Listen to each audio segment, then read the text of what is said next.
Hello, thank you so much for joining the webinar. As part of the Caltech Alumni Book Club, we asked Erik Conway to provide a brief history of female technical workers at JPL based on the book Rise of the Rocket Girls.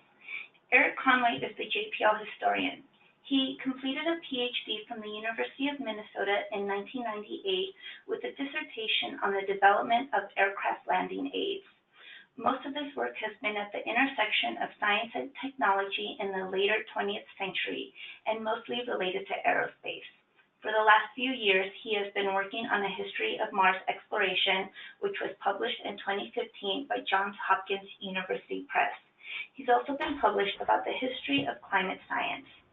Prior to graduate school, he served as an officer in the U.S. Navy for 4 years, serving as a damage control assistant and acting chief engineering on a landing ship, and then as an operations officer for Coupe Brauns 1 in San Diego, California.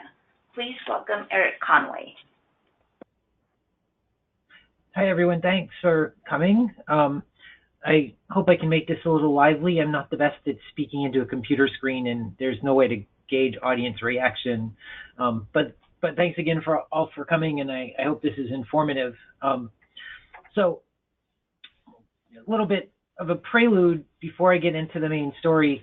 Helen and Elizabeth asked me to do this webinar on Natalia Holt's book, Rise of the Rocket Girls, and well, I don't like telling Natalia's story for her, but I decided to do it anyway, to use it as an opportunity to add to the narrative about women doing technical work in the 40s and 50s, a few other women that didn't make it into her story either, for whatever reason, maybe just because they were not actually part of the women computers group that was the crux of her story.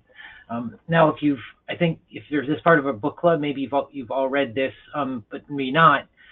Natalia got interested in this story because she discovered Glo Helene here. This is Eleanor Helene, who was an asteroid scientist here at JPL. She had worked with Eugene Shoemaker up on Mount Wilson. She was the first woman to allow the dormitory privileges to do asteroid observations at night.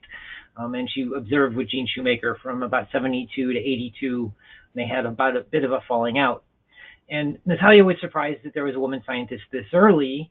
To me, this isn't very early.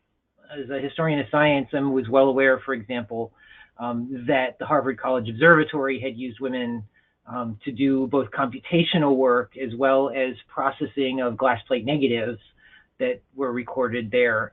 And some of those women also wound up having careers as astronomers.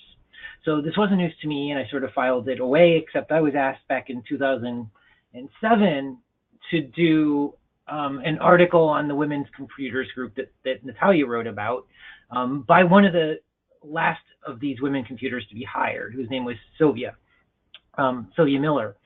And she asked me to do it back in 2007 for Women's History Month. So I wrote this little article here that went up on our website and surprised the webmistress at the time, who was a woman named Susan Watanabe. And she was also surprised that there were women who had whole technical careers here at the lab, because that is, I guess, an unusual story to most mainstream people. We've internalized this whole idea that women couldn't have careers for much of the 20th century, which is true at sort of a macro level, but then there are always exceptions. And Natalia's story, and the one I'm about to tell you too, amount to a set of really interesting of exceptions, of women who managed to make careers in doing engineering and scientific kinds of work before most women even contemplated doing it. So I'll call this a slightly different history of JPL in order to try to add some of their experiences. The usual way we tell the story of JPL is through the history of these guys. You're looking at, and I'm sorry the resolution is so bad, but it is what you get from a 1936 image without a lot of reprocessing. You're looking at Jack Parsons and Frank Molina and Ed Foreman testing their alcohol motor in the Arroyo in late in 1936. These tests programs were done in October and November, and then again in early January. This led them to some Army Air Corps funding that they used to develop what are known as jet-assisted takeoff rockets. And kind of the next famous picture is this one, in which you can see a few more of our folks here. The guy in the center is Frank Molina.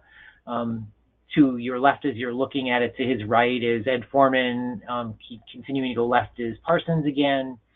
And the pilot of the aircraft that they did their testing on in Coupe is Homer Bushy, and to Molina's left, our right.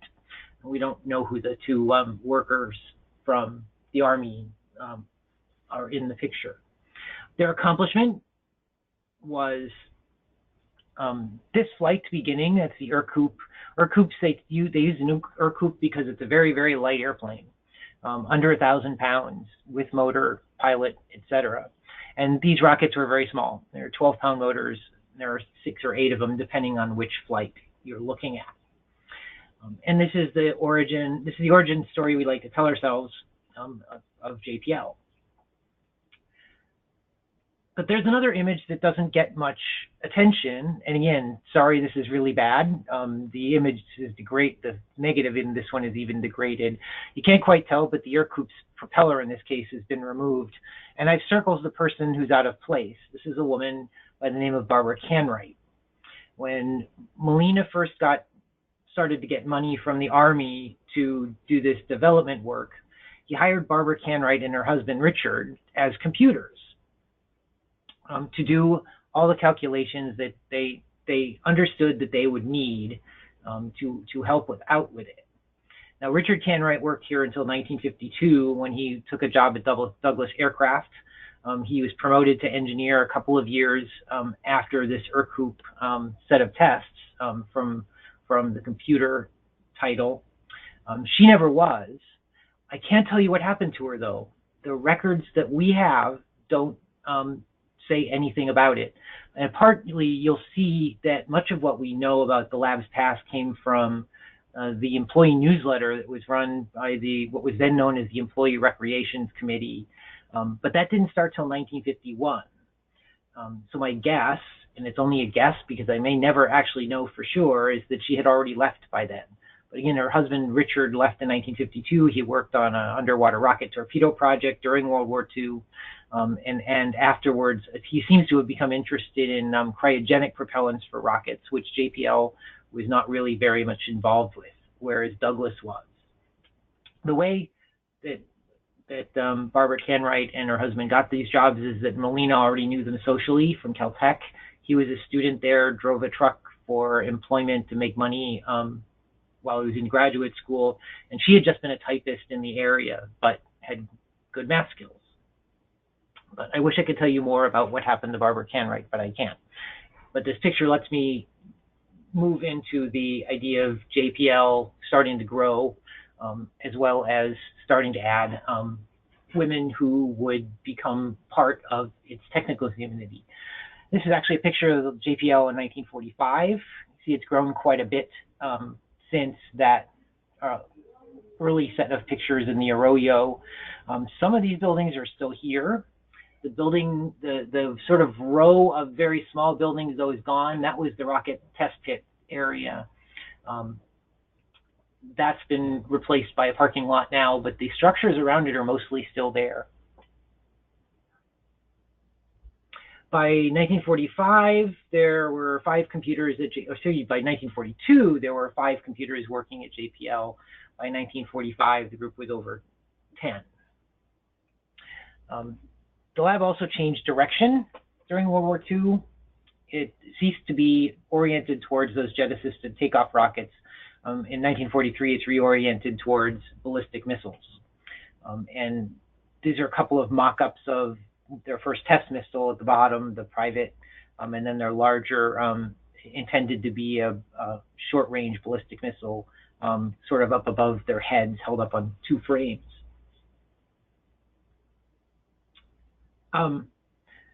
Well, the history of that Corporal missile was that the first test flight worked great. The second one, not so much. This is the second one.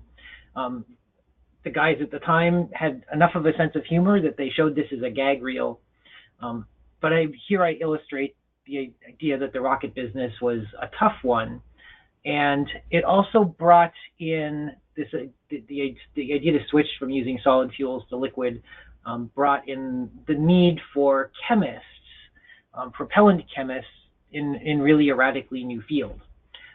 And so in the employee newsletter in 1952, you can see this is a staff of the chemistry department interested in doing propellant, that were involved in doing this propellant work.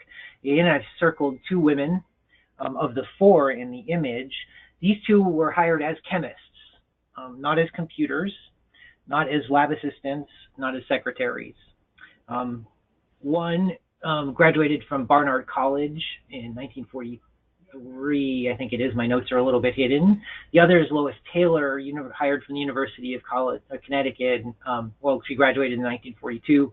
She was hired in 1946. Again, Julius, the first of these 2, Julius Shedlewski, I don't know when she left JPL. This picture is from 1952. I also don't know when she was hired. I have publications of her through about 1959, and then unfortunately she seems to disappear. The second woman, Lois Taylor, though, retired from JPL in March of 1984 from one of the engineering sections, 346, which nowadays is the power section. Unfortunately, I don't know what its designation was in 1984. There's a hole in our organizational charts. But both of them published on liquid propellants, primarily what we call storable. The JPL innovation during the 50s was the use of aniline and red fuming nitric acid as a rocket propellant. And ultimately their work was used in the Titan ballistic missile series by the Air Force, which are also used to some degree in the Gemini human spaceflight program.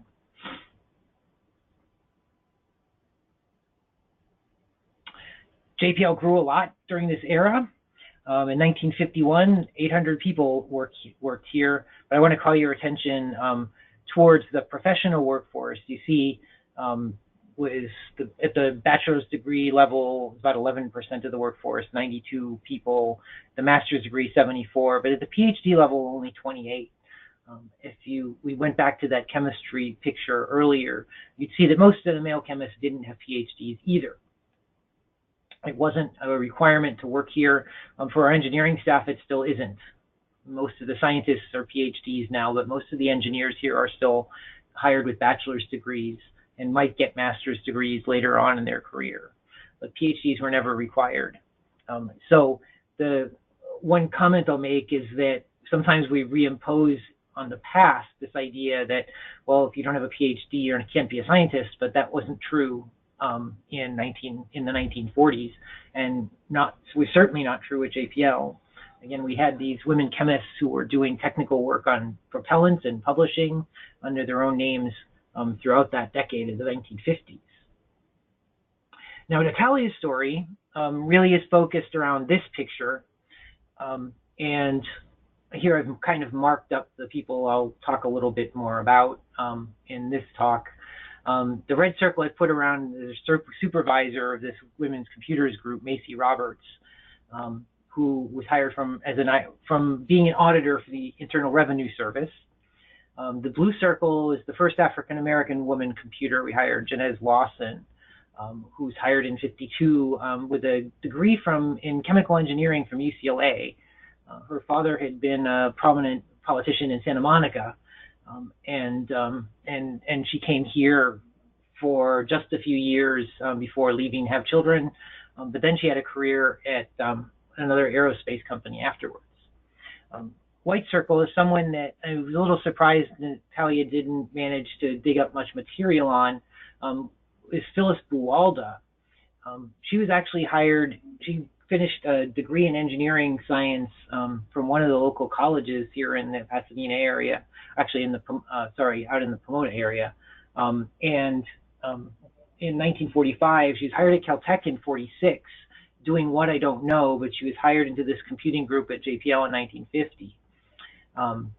She's born Phyllis Ward, passed away in 2004 as Phyllis Riggle, but she retired from JPL as probably the most senior woman engineer at the time in the early 1980s, but more about that later.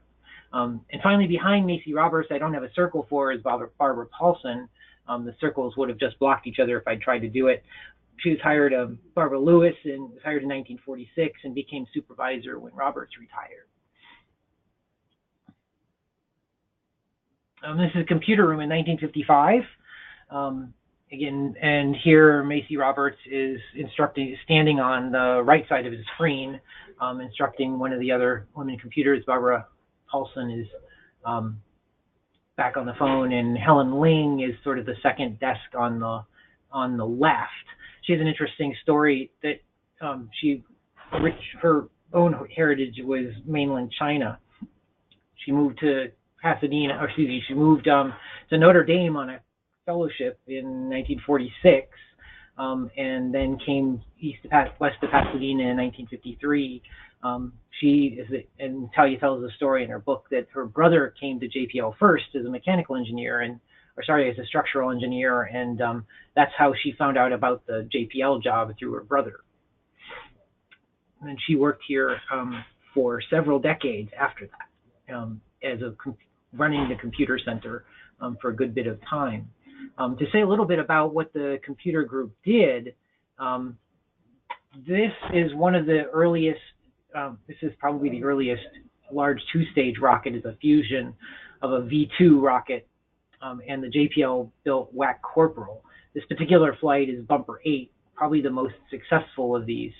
Many of these failed, and the first 6 did because, as Helen Ling tells the story, the engineers had been telling her that the fuel tanks of the two rockets would be completely full, but in fact in the field decided not to fill them. And that totally changed the dynamics, the flight dynamics of the stack, so they didn't fly the way she had calculated that they would, which would make perfect sense in retrospect if you don't think about the difference in fuel loading. During the 1950s, JPL also collaborated a lot with what's now the Marshall Space Flight Center, Werner von Brauns Group, first at White Sands and then later on White Sands, and then at Kennedy Space Center, what's now Kennedy Space Center, Cape Canaveral. That bumper whack flight I showed you is the first launch at what's now Kennedy Space Center. They also developed the ability to bring warheads back from space during this era via testing with this set of rocket components. What this is a sort of a version of the Redstone rocket known as a Juno, built by von Brauns Group, a set of solid propellant motors developed by JPL, and the warhead shape on top is intended to be a 1/3 scale reentry vehicle for ballistic missiles. At the time this was being done in 1955 and 1956, nobody actually knew that you could bring something back from space safely, and that was the purpose of this program. And the trajectory calculations for this were all done by that women's computer group, and in fact you can't see because this is a still photograph, but this set of upper rocket stages spun in flight in order to stabilize it. The spin rate is again calculated by Helen Ling. First and third flights of this were completely successful, and the second they tracked the warhead to impact in the ocean, but weren't able to recover it with its balloons. It probably just sank. That set of equipment is what allowed JPL to launch, and the Marshall Group to launch America's first satellite, Explorer 1, after Sputnik in 1958. And here you see components from the Explorer 1 rocket illustrated because this is Phyllis Buwalda, who was hired into that women's computer group in 1950. By this time, she was an engineer by designation. She was involved to some degree in the trajectory calculations, but mostly her job was actually processing the scientific data that came back from it for the engineering temperature sensors in the vehicle, as well as the micrometeorite sensors, which were, again, published in her name. So I I must always hesitate to say was the first woman engineer here, because that's impossible to prove. I can gone through the organization charts, and by 1958, there were actually a number of women who appear with the title engineer, and I haven't been able to track most of them. In order to say anything about who was first or why they had those titles instead of computer, or even what many of them did. But I can tell you what Phyllis Buwalda did. Again, this is 58. Slightly earlier, JPL had hired the first woman physicist here by the name of Marcia Neugebauer. For a long time, I think we thought that she was the first woman scientist at JPL, but as I said, the two women chemists who were hired in the late 40s probably deserved that title. Marcia, on the other hand, was very much involved with doing space science from the get-go, not propellant chemistry.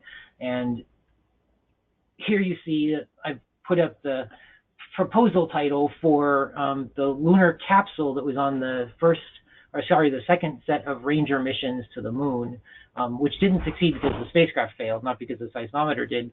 But notice that this is the very famous Frank Press of Caltech Seismological Laboratory, proposing it with Phyllis Buwalda and Marcia Neugebauer. This is actually how I discovered Buwalda. I pulled this proposal up a few months ago, and I can't even remember why. And I immediately said to myself, who the heck is Phyllis Buwalda? And now I know a lot more about her. But she had quite a career here. This is the seismometer capsule, by the way, the big sphere on the top of the Ranger that they proposed. Again, this was actually built by Aeronutronics. There were 3 of them flown, but the spacecraft they were attached to didn't work. They failed in various approaches. So unfortunately, that never actually produced the kinds of data that they would have liked. Now, women continued to actually gain ground at the laboratory, and this is an organization chart from 1962. This is systems design, kind of the advanced design group at the lab. You can see they've marked out secretaries in one block. Here's Phyllis Buwalda in the engineers tally and design studies. But notice there are now others. Advanced vehicle capability of Beverly McAllister. I found nothing on her, unfortunately. I also point out there's a tendency in these organization charts to give women's full names, but only men's initials. I don't know if that was a policy or not. It's useful to me, but unfortunately I can't rely on it because, of course, there may be cases of which women just have initials, and then that makes it hard for me to know who they are. But here's more. Again, engineers in orbit determination now, a Carolyn Matthews and a Catherine Thomas. So by 1962, there are a number of women with the titles engineers here, and increasingly, our records just don't allow me to tell you very much about what they were doing other than that they existed, and to do work for the space program. Now, of course, this is also the era in which computers were ceasing to be people and becoming boxes like this one. This is an IBM machine. What exactly it was, I haven't found much data on, so I don't even know whether this is an analog computer or a digital one, but it was designed to help do flight planning for spacecraft. And unfortunately, the people in this picture are not identified, so I don't know whether the woman is a computer or a space scientist or somebody who they put in do it just so they had people as sort of a prop. I wish I did, but this is the limitations in our records again. We just don't know a lot about past employees in general. Now, this is, of course, just a few years after that computer. This is the Spacecraft Operations Center computer in 1965. By this time, the Women's Computers Group had started to become computing operators, programmers, and so forth, because obviously the straightforward hand calculations they had been doing were becoming less and less useful and important. But their math skills were still useful in programming these monstrosities. And so that allowed them to remain for quite a long time. And you probably know, because Sue Finley here at the lab has become quite famous for being maybe the last one of these women hired into the Women's Computers Group. She was hired in '57, left for a while to have children, but is back and has been here now for quite a long time. Still in one of the engineering sections. Meanwhile, Phyllis Walda retired. Here you see her. Here I've got a bunch of retiree screens in order to give you some sense of the longevity of some of the women engineers and technicians or technical workers that we hired. This is Phyllis, now named Riggle. Her first husband died of a heart attack in 1965, and she remarried. Who retired from the Flight Projects Office as the assistant manager for implementation, very much an engineering management job. As you see, he calls her a senior woman engineer, maybe the most senior at that time. Helen Ling, I've mentioned a couple of times in here, retired after 39 years from Section 312, which is one of the advanced design groups. Barbara Paulson, I mentioned, is one of the supervisors of the Women's Computer Group, retired after 42 years. And Marcia Neugebauer retired after 40 years, as late as 1996. Lois Taylor, the first chemist woman that we hired, as far as I can see, had retired in, she retired, she came in 46, retired in, unfortunately, my notes are buried here, retired in 1984. So she had quite a long career here. And that's what I have for you today. I can take some questions. I always try to be a little brief so that there's more time for Q&A if people are interested. I don't know how to I don't know how we want to manage this, Elizabeth. So, Erik, I do have a question for you. This came in through our book club forum. The question, right. It's kind of 3 questions in one. So let me just read it out. It says, how much of the growth and prominence of women at JPL was due, in your view, to a recognition of the untapped talent versus a societal push against discrimination, sexism, and women's rights? In other words, was it bottoms up and would have evolved at the same rate anyway because scientists are rational and objective, or was JPL dragged into more diversity from the top by laws and public pressure? Okay, so let's see. This whole story I've told you is after women's suffrage, but before civil rights. And so it's not a matter of law. It's, to some degree, historical accident, by which I mean World War II had a lot to do with it. JPL needed to hire people, and the male people went to war. So the people that were here were either men who got exemptions from exceptional talent or injury, and women who had some demonstrated capacity. Sort of the second part to point out is that the decision by Macy Roberts and then continued by Barbara Paulson to only hire women gave a lot of women an opportunity they probably wouldn't have had. But I have to say that if anyone made a rule like that now, it would probably be deemed illegal. Because I think you can't just decide, well, I'm only going to hire one gender for this particular job title. And yet it worked out for a lot of the women who got careers that, again, probably wouldn't have otherwise. And so that's a bit of a historical accident, too, that I think can never happen again. And the third thing is that once you're in, then talent does tend to start to matter. So you could have these stories of Walda being promoted out of the computing group, of Lois Taylor being hired as a chemist and managing to stay for decades, and so that I wouldn't go so far as to say rational objective, but yes, talent does tend to succeed once you have the opportunity.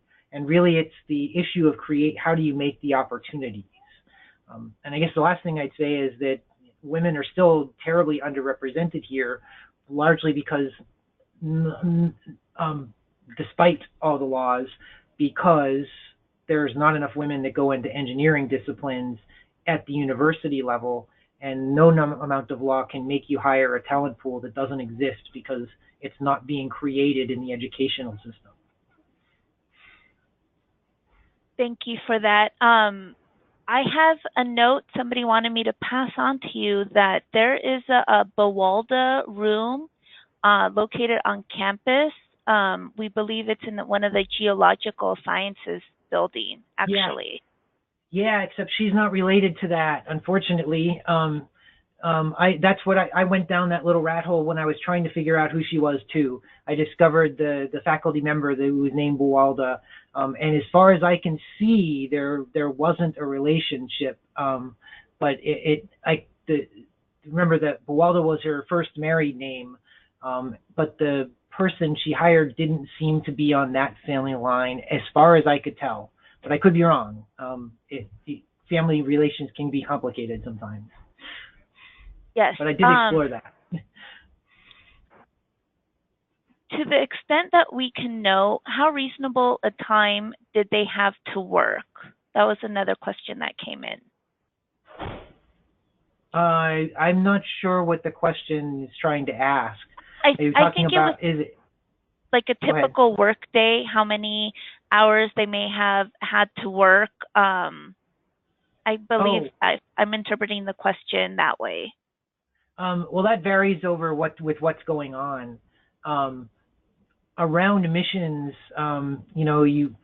people tend to work whatever the job takes to do it. And I think in Natalia's book, some of the women computers talk about, how long hours they had to work, during a launch, to ensure that the information was available that they could produce in a timely fashion. And when nothing like that's going on, they worked normal sorts of hours. But there wasn't a requirement to work more than the legal limit most of the time. Although it looks like the question was pertaining about harassment. Oh, I see. And I guess the answer to that is, in the women's computers group anyway, there was some protection against it because they were a unified organization. That said, it wouldn't surprise me in the slightest to discover that there had been quite a bit. Not that I have evidence. Again, with the materials I have, that a lot of that wouldn't show up. You would only really find it by talking to the women that have survived the process. I have never asked Sue Finley, for example.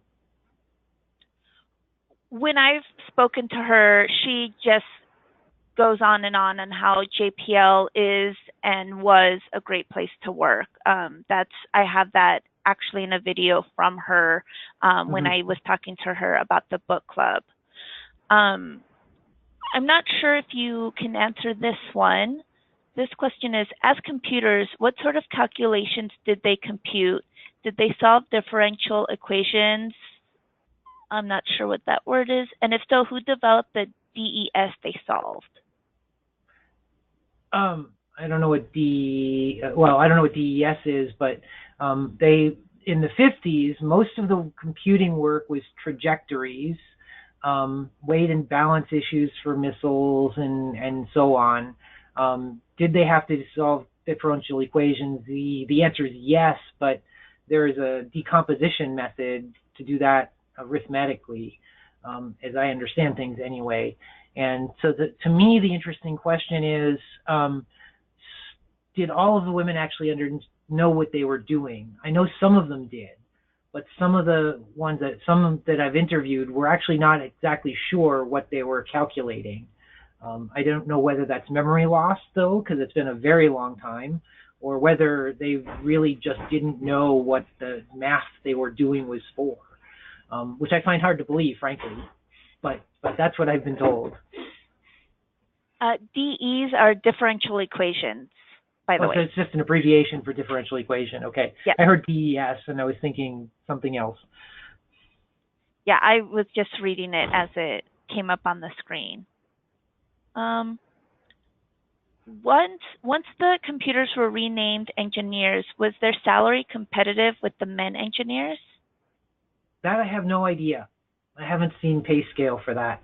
But as I said, I know that there's mentioned in Talia's book that the women computers all got retitled engineers in 1970, but as I said, some were already promoted out of that group. And so but whether their salaries were competitive or not, I have no idea. But again, I'd be surprised if it were the same, because we have so much information on women being paid less for the same work. I hope JPL didn't do that, but I wouldn't be surprised if we did. There are some people, part of the webinar, that did not read the book, and this is a question that's in the book, but I'm going to ask it to you to kind of explain. What requirements were there to get hired as a computer? Did they have to have a mathematics background, or could they be anyone who was willing to learn how to do the job? They had to have a math background. The rule varied a little bit. I know Natalia says that they were looking for sort of an associate's level degree of a couple of years of experience first, but some of the early computers didn't have that.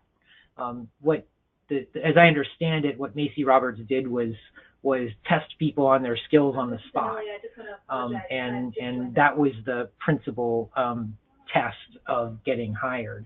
So, for example, Helen Ling, who turned out to be the fastest of them, and I mentioned a couple of times, her undergraduate degree was not in anything technical. She was a kind of an advertising major, and she moved out here to California figuring that she had a better chance of getting a job in that here, and then didn't. So she wound up doing what was actually had been sort of a hobby instead, as a career. Yes, thank you. I believe I read the book a couple of months ago before we launched the book club. I believe there were one or two people that were hired relatively straight out of high school or relatively close to finishing high school, because they did have the aptitude to be able to do the math. Right. That's what I said. So I know the book says that there is some sort of a requirement of a couple of years of higher education, but they did not have that rule, or at least they didn't obey their own rule very uniformly, because there are some women who were hired from high school. This question comes in, and there's a little bit of a sentence of background. Have you compared the women experience at JPL in early days to other aerospace companies of the era? For example, I worked at Saab Aircraft in Sweden, and I see in their corporate history book a photo, dress appears to be in the 40s and 50s, showing a room of 50 women trained in the mathematical method of specifying airplane shapes. I haven't done a formal comparison, but as I said, as a historian of science and technology, I knew long before I came to JPL that women did this kind of computing work in science and in aerospace. So that it was also common in Europe would not surprise me in the slightest. As I said, we've known that there were, as historians, we've known that women started being used for that kind of work in the late 19th century. So there's even a prehistory from our story in the Paulsons being hired in 1940. So it was already a common practice. Okay, thank you. I think we've gone through all of our questions at the moment. I just want to say thank you on behalf of our alumni and the Caltech Alumni Association for taking time to talk to us. I know I really appreciated it, and so I'm hoping that others did as well. Thanks for the opportunity. I certainly learned a lot in trying to put this together and pull some threads of stories together. I just wish I could fill you in more on some of these women who really have left us without a lot of record.